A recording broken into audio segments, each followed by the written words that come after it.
আমার হাজব্যান্ডকে খুশি করা খুব ইজি। আমি যদি কোনো কিছু সিম্পল জিনিসও রান্না করে দিই, তার কাছে মজা লাগলে সে আবার আবদার করবে যে আজকে এটা রান্না করে দাও বা পরের দিন রান্না করে দাও। আমারও একটু কষ্ট হলে সেটা আবার রান্না করে দিই। সবশেষে এটা ভালো লাগে যে আমি যেটা রান্না করে দিচ্ছি সে তৃপ্তি ভরে খায়, আবার সেটার আবদার করে। এটা একটা মেয়ের কাছে অনেক বড় একটা পাওয়া। বৃহস্পতিবার সারাদিন কেমন গেল, কী করলাম সব থাকতেছে এই ভিডিওতে। আসসালামু আলাইকুম এভরিওয়ান। কয়েকটা দিন ধরে একটু লেট করে ঘুম থেকে ওঠা হচ্ছে, আজকে তার ব্যতিক্রম হয়নি। আজকে 11টার পর ঘুম থেকে উঠেছি।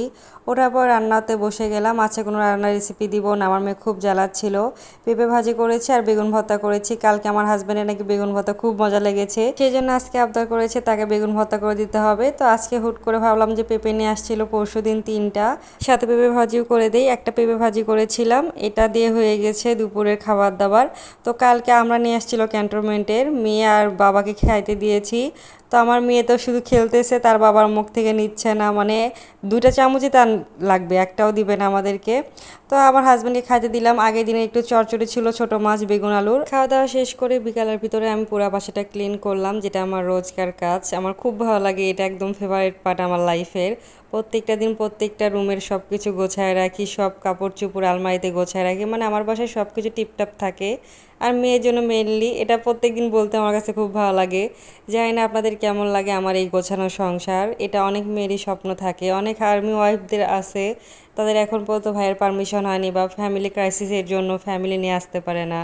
তো আমি কম বয়সে এটা পেয়ে গেছি। বিয়ের 2.5 বছর পরে আমার নিজের একটা সংসার হয়েছে। 2 বছরের বেশি আমি আমার হাজব্যান্ডের সাথে একই সাথে বাসায় আছি।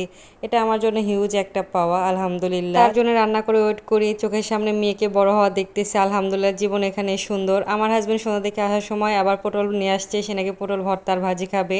আর এই যে আমার হাজব্যান্ডের নাকি পেঁপে ভাজি খুব মজা লেগেছে, সে বলছে রাতেও আবার খাবে। আবার রাতে 2টা পেঁপে আমি ভাজি করলাম। তো এটা রেসিপি আর দেখাই নাই। মেয়ের জন্য আর আমার জন্য একটু নুডলস রান্না করলাম। প্রত্যেকদিন নুডলসটা বয়েল করে দিই, ভালো মাছে ভাজি করে দিই। আর আমি সবসময় চেষ্টা করি ইনাকে ডিম প্রত্যেকদিন দেওয়ার। আমি যেভাবে হোক ডিম খাওয়ানোর চেষ্টা করি। সে একবার মুখে দিলে এটা আমার নিজের কাছে শান্তি লাগে। আর সে সাদা অংশ খায় না, ডিমের কুসুম খায়। এই জন্য 2টা ডিম দিয়ে আমি সবসময় নুডলসটা রান্না করি। সে 2বার মুখে দিছে, আর ডিম হয়তো 1-2বার মুখে নিছে। এছাড়া টমেটো সস আছে, বারবার মুখে দিচ্ছিল। আর একটা জিনিস খুব ভালো লাগে, আমার মেয়ে খাবারের প্রতি খুব আগ্রহ দেখায়। আমি টেবিলে নিয়ে আসছি, সে পিছু পিছু আসতেছে, চেয়ারে বসার জন্য জেদ করতেছে। তার বাবা বলতে দেখো কি খাটাস, ও খাওয়ার জন্য পাগল হয়ে গেছে একেবারে। তো আমার হাজব্যান্ডকেও খাইতে দিলাম ওখানে। এরপরে আমরা 3জন মিলে আড্ডা দিচ্ছিলাম। আর আমার মেয়ে এত দুষ্টু হয়েছে, তার বাবাকে জ্বালাচ্ছিল, লাত্তি মারতেছিল। তার বাবা শুধু বলতেছে দেখো আমার মেয়েকে দুষ্টু, আমাকে দেখে একটুও ভয় করে না। আর চোখের শান্তি এখানে, যে মেয়েকে চোখের সামনে বড় হওয়া দেখতেছে আলহামদুলিল্লাহ। 1 বছর 1 মাস হয়ে গেছে অলরেডি আমার মেয়ের, কিন্তু তার দুষ্টামি দেখলে মনে হয় 2-3 বছরের বাচ্চা। এত অ্যাডভান্স আর এত দুষ্টু, আর যেটা জেদ করবে সেটা তাকে দিতেই হবে। আমি মাঝে মাঝে অবাক হয়ে যাই যে আমার বাচ্চা এত দুষ্ট হয়েছে, আমি তাকে কিভাবে সামলাবো। পরে নিজেকে দেখে খুব অবাক হই যে আমার ভিতরে অনেক ধৈর্য আছে, তাকে আমি এখন পর্যন্ত একটা ফুলের টোকাও দিইনি। তো আজকের মতো এটুকুই, টাটা বাই বাই, আল্লাহ হাফিজ।